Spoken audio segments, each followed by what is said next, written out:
नमस्कार, राधे राधे। आज हम बात करेंगे कक्षा 12 हिंदी अनिवार्य के दूसरा कवि 5 नंबर 2 का कवि है कौन सा अपना सूरदास। कि सूरदास कृष्ण भक्ति काव्य धारा के कौन सी धारा के कृष्ण भक्ति काव्य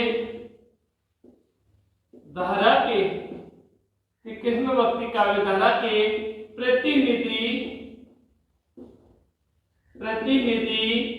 कवि कौन सूरदास।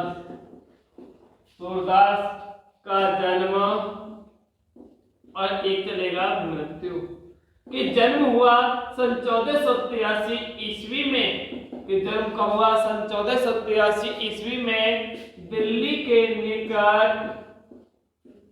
के निकट सीही नामक गांव में हुआ। दिल्ली के निकट कौन से गांव में हुआ? सीही नामक गांव में। और मृत्यु हुई सन 1563 ईस्वी को कहा? पारसौली नामक स्थान पर। मृत्यु का हुई सन 1563 ईस्वी में पारसौली नामक स्थान पर। कि ये कृष्ण काव्य धारा के कैसे कवि थे? प्रतिनिधि कवि थे। इन्होंने बचपन में ही घर का त्याग कर दिया। कि बचपन में क्या कर दिया? घर का त्याग कर दिया और आगरा व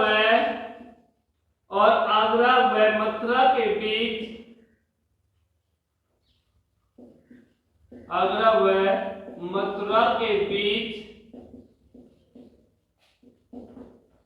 गौ घाट पर निवास करने लगे।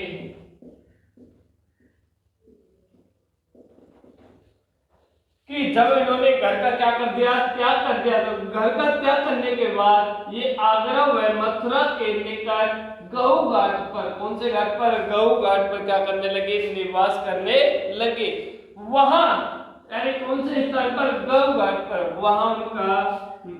वहां उनकी भेंट वल्लवाचार्य से हुई। वहां उनकी भेंट कहां पर? गौ घाट नामक स्थान पर। इनकी भेंट किससे हुई? वल्लवाचार्य से हुई। और वल्लवाचार्य को इन्होंने क्या बना लिया? गुरु। क्या बना लिया? गुरु। और वल्लवाचार्य से वल्लभ संप्रदाय की, कौन से संप्रदाय की? वल्लभ संप्रदाय की क्या ग्रहण की? शिक्षा ग्रहण की। कि सूरदास ने कौन से संप्रदाय की शिक्षा ग्रहण की? वल्लभ संप्रदाय की। और वल्लभ संप्रदाय में राधा व श्री कृष्ण का, किसका? राधा व श्री कृष्ण का क्या किया जाता है? गुणगान किया जाता है।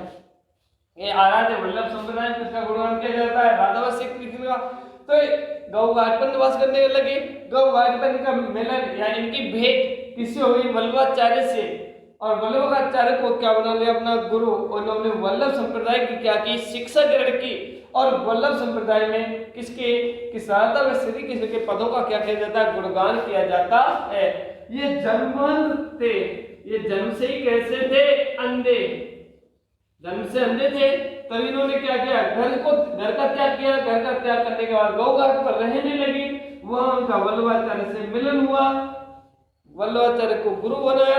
उन्होंने वल्लभ संप्रदाय की शिक्षा ग्रहण की। और वल्लभाचार्य द्वारा प्रतिपादित अष्टछाप क्या है?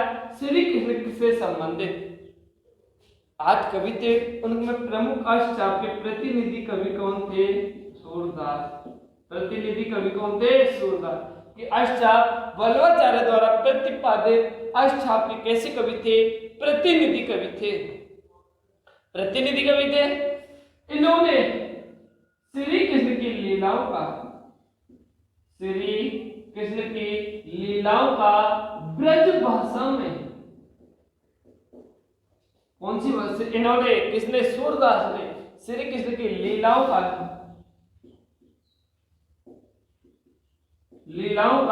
ब्रज भाषा में क्या किया है? अपने काव्य में वर्णन किया है। काव्य में क्या किया है?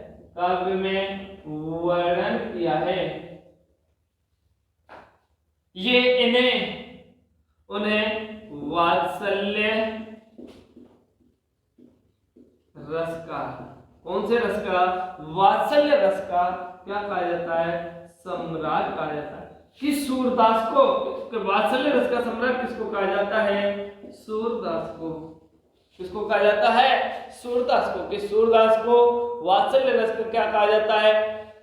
सम्राट कहा जाता है। इन्होंने ब्रज भाषा में श्री कृष्ण की लीलाओं का क्या क्या वर्णन किया, और इन्होंने श्री कृष्ण की सख्य भाव से, कौन से भाव से? सख्य भाव से क्या की? भक्ति की। सख्य भाव से क्या की? भक्ति की। कि इन्होंने श्री कृष्ण की सख्य यानी मित्रता के भाव से क्या की?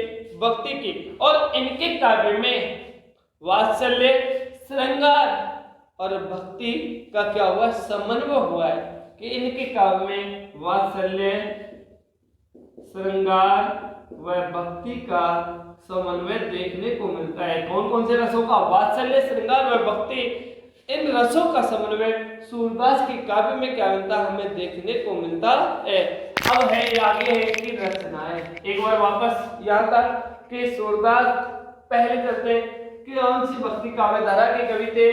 कृष्ण भक्ति काव्य धारा के प्रतिनिधि कवि थे। इनका जन्म सन 1483 ईस्वी में कहाँ हुआ? दिल्ली के निकट सिही नामक गांव में हुआ। मृत्यु 1563 में पारसौली, ये पड़ता है अपना कहाँ? मथुरा के निकट। कहाँ पड़ता है? मथुरा के निकट पारसौली नामक स्थान पर इनकी क्या हुई? मृत्यु हुई।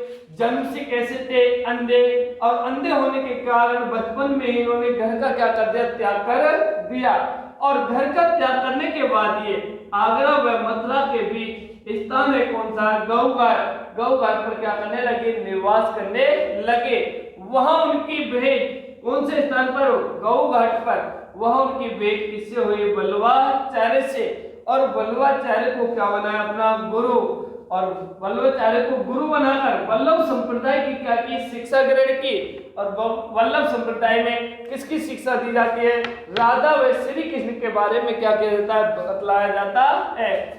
वल्लभाचार्य द्वारा प्रतिपादित एक छाप था, यानी श्री कृष्ण से संबंधित कवियों की रचना करने वाले कवियों का एक संप्रदाय था, उसका नाम था क्या? अष्टचाप। उसके प्रतिनिधि कवि कह रहा है कौन?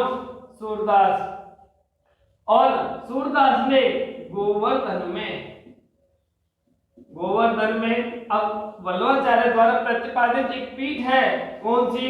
गोवर्धन पीठ। वहां जाकर श्री कृष्ण के पदों की इन्होंने क्या की? रचना की। कि श्री कृष्ण के पदों की सूरदास ने कौन से स्थान पर रचना की? गोवर्धन नामक स्थान पर। कि इन्होंने सूरदास ने श्री कृष्ण की लीलाओं का ब्रज भाषा में अपने काव्य में क्या किया है? वर्णन। इन्होंने श्री कृष्ण की सख्य भाव से क्या की है? भक्ति की है। उन्हें वात्सल्य रस का क्या कहा जाता है? सम्राट। कि वात्सल्य रस का सम्राट किसको कहा जाता है? सूरदास को। कि सूरदास के काव्य में वात्सल्य, श्रृंगार व भक्ति आदि रसों का समन्वय देखने को मिलता है। प्रमुख रचनाएं, कि सूरदास की प्रमुख रचनाएं निम्न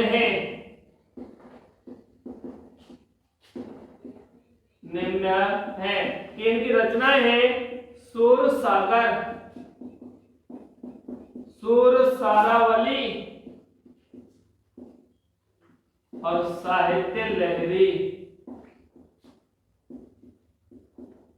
कि सूरदास की प्रमुख रचनाएं है सूर सागर, सूर सारावली, साहित्य लहरी। अब सूर सागर कि सूर सागर उनकी प्रसिद्धि का आधार है। कि उनकी प्रसिद्धि का आधार कौन सा ग्रंथ है? सूर सागर है। क्योंकि सूर सागर में उद्धव व किसका संवाद है? उद्धव व गोपी संवाद है। कि उद्धव व गोपी संवाद कहां पर है? सूर सागर। और सूर सागर ही उनकी प्रसिद्धि का क्या था? उनकी प्रसिद्धि का क्या रहा? आधार रहा। अब उनका इस काव्य सौंदर्य, इस पाठ का काव्य सौंदर्य है, काव्य सौंदर्य कह सकते हैं, काव्य पक्ष कह सकते हैं इसको। काव्य पक्ष है कि रचना हुई है किसमें? पदों में। रचना किसमें की गई है? पदों में। भाषा है ब्रज। लक्षणा शब्द शक्ति का सुंदर प्रयोग किया गया है। अगला है श्रृंगार रस का प्रयोग किया गया है। और श्रृंगार में भी कौन सा श्रृंगार है? वियोग श्रृंगार। कौन सा श्रृंगार है? वियोग। अगला पॉइंट आएगा काव्य सौंदर्य में इसका कि माधुर्य गुण का प्रयोग किया गया है। अगला बिंदु आएगा उपमा, उदाहरण, अनुप्रास